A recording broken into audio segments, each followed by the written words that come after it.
Hey guys, I've been meaning to tell you something. There's this boy called ChibiAaron, and he's my cyber-stalker. So, since I met him on DeviantArt, I favorited one of his posts, and he immediately became obsessed with me. He kept asking me to play Mario Kart Tour with him, even if I was busy, and he just doesn't accept the fact that we have lives outside of social media. He followed me on Discord, Facebook, Instagram, Twitter, DeviantArt, YouTube, and so on. I just don't know why he quote-unquote loves me so much. Doesn't he have other things to do in life?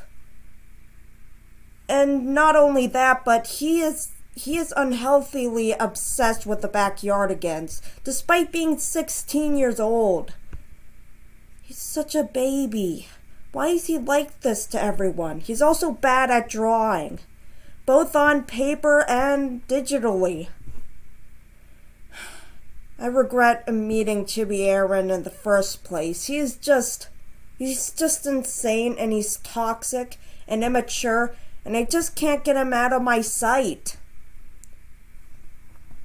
We need to spread the word and tell him to grow up for good.